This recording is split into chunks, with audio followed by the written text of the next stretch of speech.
बहुत समय पहले की बात है। बहुत बड़े भूमाकर राज करते थे तुम्हें महान राजा भीमम के नाम से जाना जाता था। सब कुछ था तुम्हारे पास, पर शांति नहीं थी। इसीलिए शांति की खोज में अपना संपूर्ण राज अपने पुत्रों को सौंप कर हिमालय पर्वत की ओर चल दिए। अनेक वर्षों की तपस्या के बाद तुम्हारे तप की कीर्ति चारों ओर फैलने लगी और फिर सच्चे तपस्वी की धूप में तुम्हारी ख्याति से प्रभावित होकर महर्षि उलट तुमसे भेंट करने आए। राजा भीमरथ, आपने ईश्वर की प्राप्ति के लिए सब कुछ छोड़ दिया, पर अपना अभिमान नहीं छोड़ पाए। इसीलिए मेरे आगमन पर सम्मान के साथ खड़ा होना तो दूर, मेरा अभिवादन भी नहीं किया। अभिमान तपस्वी का गुण नहीं होता है राजन, अभिमान राक्षसी गुण है। इसलिए मैं आपको श्राप देता हूँ कि आप अगले जन्म में एक राक्षस के रूप में जन्म लेंगे, एक राक्षस के रूप में जन्म लेंगे। मुझे क्षमा कर दीजिए महर्षि, मैंने जानबूझकर आपका अपमान नहीं किया है। मैं तो यहाँ पर शांति की खोज में आया था। अपने भीतर के संसार में गहरे सोच विचार में डूबा हुआ था मैं। मुझे क्षमा कर दीजिए महर्षि, मुझे क्षमा कर दीजिए। अपनी भूल का आभास प्रायश्चित की ओर पहला पग होता है। मैं अपना श्राप तो वापस नहीं ले सकता, परंतु आपको एक वचन अवश्य दे सकता हूँ। जब भी प्रभु नारायण का अवतार होगा, आपको उचित समय पे वो वरदान देंगे जिसकी आप लंबे समय से प्रतीक्षा कर रहे हैं।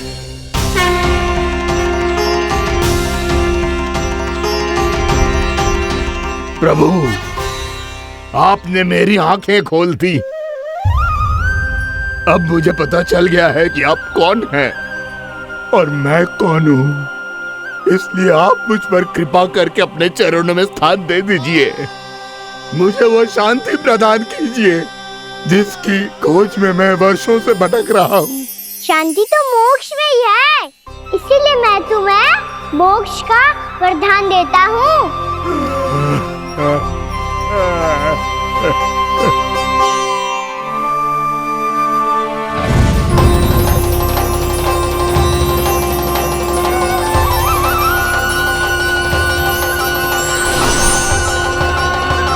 प्रभु की ये लीला सदैव स्मरण रखी जाएगी। इस स्थान को इनका आशीर्वाद मिलेगा और इस कंदरा को व्योमासुर की कंदरा के रूप में पहचाना जाएगा। भविष्य में अनेक ऋषि मुनियों की शरण स्थली बनेगी ये कंदरा। दीदी, ये कोई साधारण बालक ना है। ऐसा चमत्कार कोई साधारण बालक थोड़ी ना कर सकते हो। तुम सत्य कह रहे थे बलराम, गाना सच्ची में भगवान ही है। तभी तो सब देवता इसे बसाने और इसकी ओर से युद्ध करने आते हैं। तुम सब ऐसे आंखें फाड़ के क्यों देख रहे हो मुझे?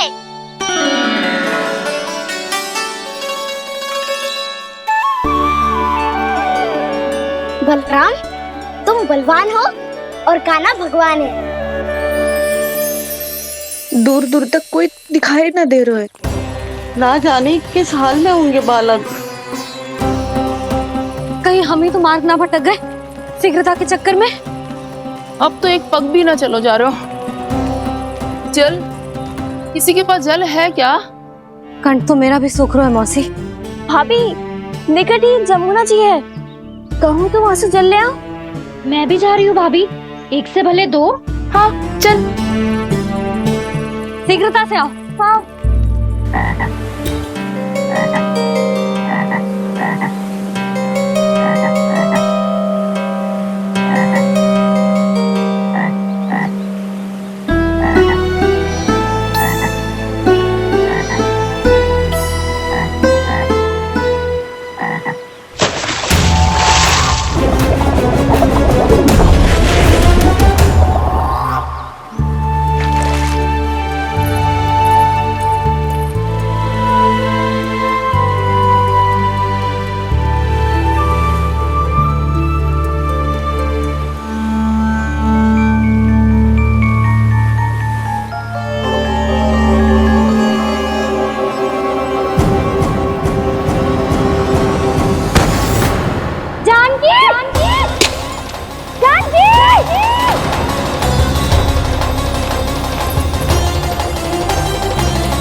जानकी, जानकी,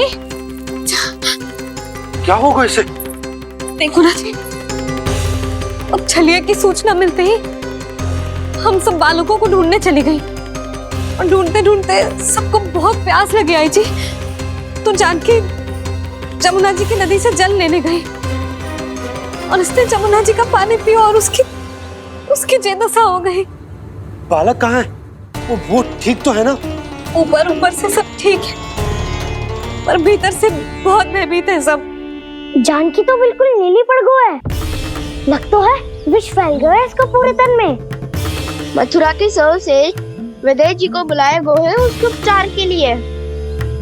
जैसे ही इसने जल को मुंह से लगाया, जे गिर पड़ी। चटपटाने का अवसर भी ना मिलो। हाँ वैद्य जी, और निकटी मृत पशु भी पड़े हुए थे। हाँ, मैंने भी अस्थियां देखी थी।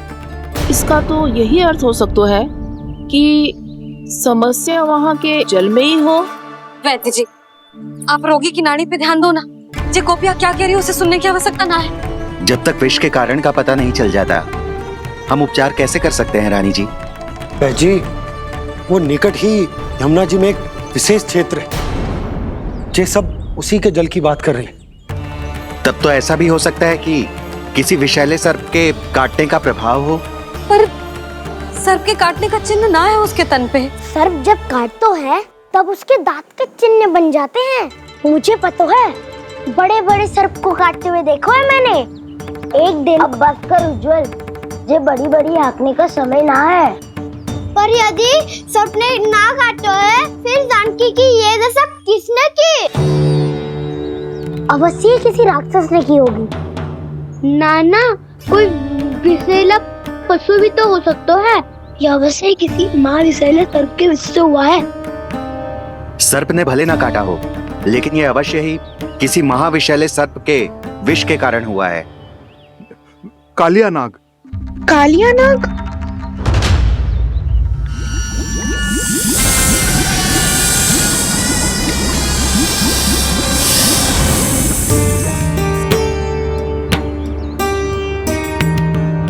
संकेतों से तो ऐसा लगता है कि जानकी ने कालिया नाग के क्षेत्र के विशाल जल पी लियो है।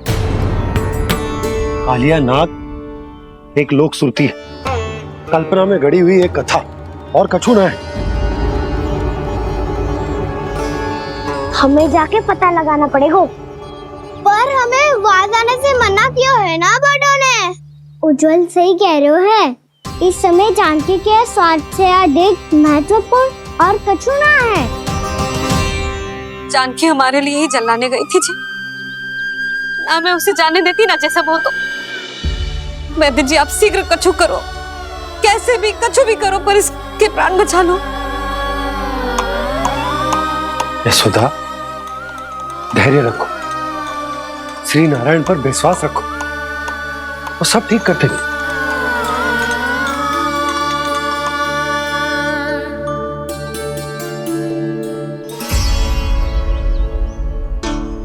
विष की काट की मेरे पास जितनी जड़ी बूटी थी, मैंने सब अर्क बना के पिला दी, पर इसकी दशा में अभी तक कोई सुधार नहीं दिख रहा है। यह अंतिम जड़ी बूटी है। अगर इससे भी चमत्कार नहीं हुआ तो फिर जो नारायण की इच्छा।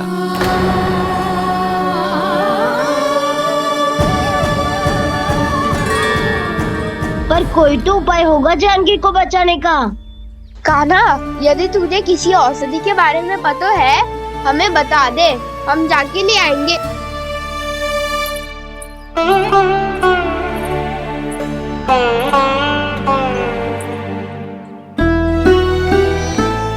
हे नारायण, हे प्रभु, मेरी जानकी के प्राण बचा ले प्रभु।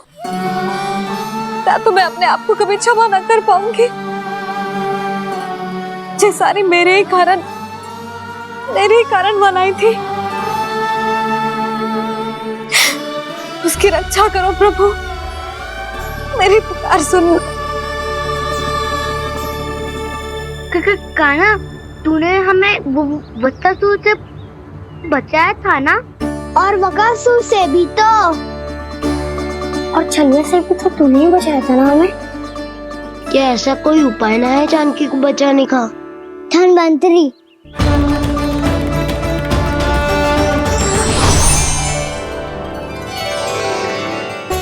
मैं आ गया हूं प्रभु, चिंता मत कीजिए, आपके आदेश का पालन अवश्य होगा। यशोदा मैया,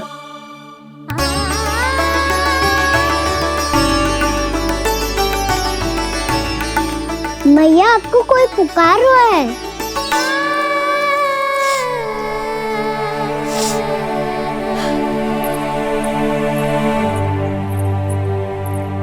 चिंता मत करो मैया, अब धनवंतरी जी आ गए हैं, वो सब संभाल लेंगे। धनवंतरी जी कौन है? जिन्होंने संसार का आयुर्वेद दिया, आरोग्य के देवता, वे श्री नारायण के अवतार।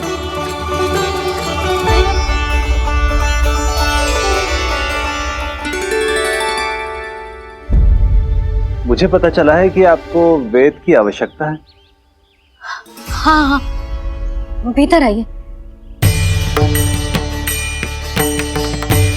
आइए आइए बैठे जी। जी रहे। मथुरा का सर्वश्रेष्ठ वैद्य अर्थात मैं यहाँ आ चुका हूँ और रोगी को जितनी औषधि की आवश्यकता थी सब दे चुका हूँ। निश्चित रूप से आपने विष की काट के लिए बहुत ही उत्तम अर्क तैयार किया है, इसीलिए किसी और वैद्य की आवश्यकता नहीं है। किंतु आप अकेले कितना कुछ करेंगे वैद्यराज, मुझे अपना सहायक ही बना लीजिए। पर जो करना था मैं पहले ही कर चुका हूँ। हाँ, वो तो आप कर चुके हैं, बस रोगी के तन से विष निकालना शेष है ना वैद्यराज? हाँ हाँ, बस वही शेष है। इनके रक्त को विष रहित करने में मैं आपकी सहायता करूंगा। पहले ये संजीवनी मानी जाने वाली इन लाल फूलों की बूटी को भी घिसना है ना?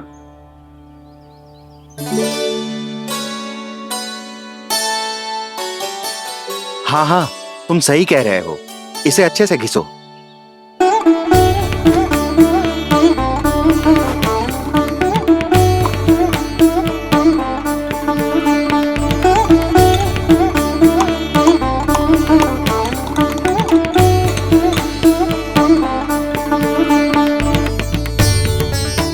और ये नीले फूलों को भी तो मिलाना है ना? हाँ हाँ, अच्छे सहायक बन सकते हो तुम, ऐसे ही श्रम करते रहो।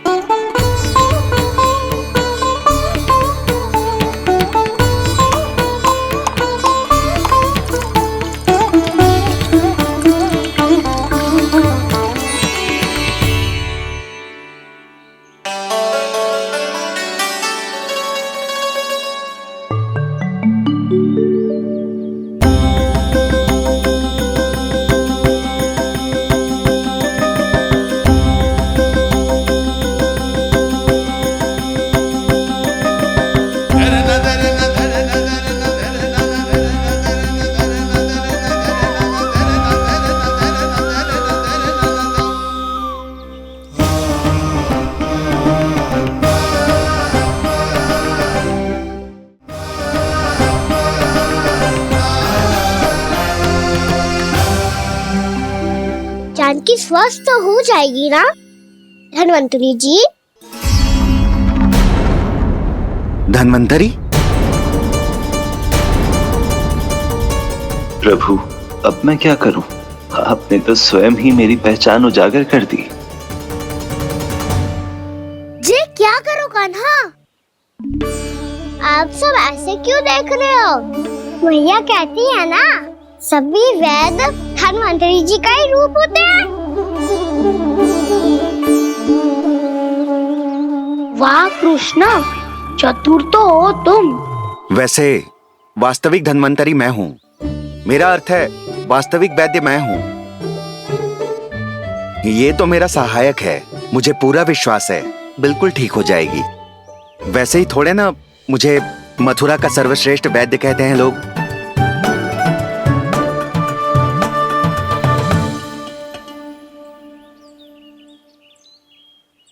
जसोदा भाभी। जशोदा जी, जानकी को चेतना आ गई। जानकी,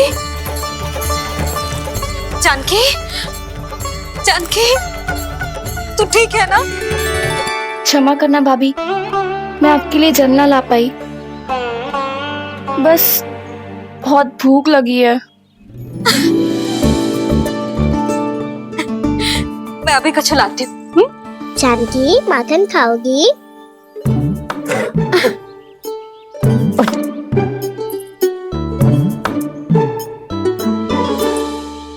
आजा, तू ही खिला दे लल्ला।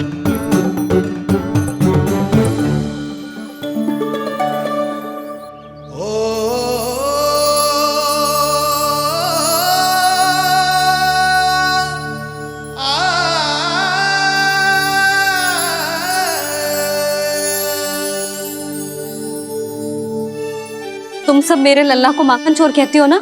आज देखो, अपना ही माखन जानकी को खिला रहे है।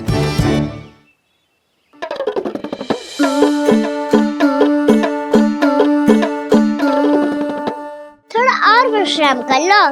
सदैव तुम हम सबकी सेवा करती हो, आज मैं तुम्हारी सेवा करूंगा। जानकी की जिज्ञासा तब हुई जब जय यशोदा काकी की सेवा कर रही थी, और अब देखो स्वयं भगवान ही इसकी सेवा कर रहे हैं। जानते हो इससे क्या सिद्ध होता है? जो भी यशोदा मैया की पूजा करेगा, अर्थात अपने माता पिता की सेवा करेगा, उनके साथ सम्मान से व्यवहार करेगा, ईश्वर स्वयं उसका ध्यान रखेंगे। कभी धन्वंतरी के रूप में तो कभी स्वयं कान्हा के रूप में। भक्त और भगवान का देखो कैसा ये अनुराग, स्वयं करे सेवा प्रभु, अद्भुत गोपी का भाग्य। प्रभु इन सब पृथ्वीवासियों से कितना घुल मिल गए हैं। ना तो ये प्रभु को भगवान मानते हैं और ना ही प्रभु अपने आप को इनसे सर्वश्रेष्ठ समझते हैं। अपने आचरण से ये सिद्ध कर रहे हैं कि ये सभी में हैं और सभी इनका ही अंश है।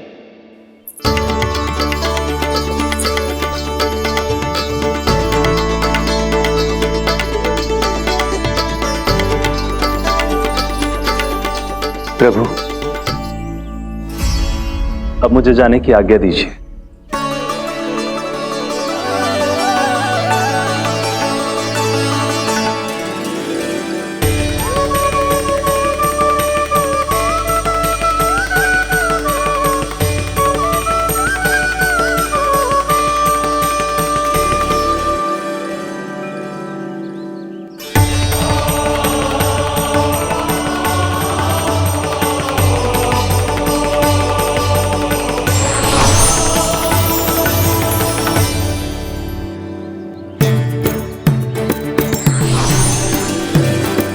कान्हा ने तो सच्ची में धन्वंतरी जी को बुला लिया था।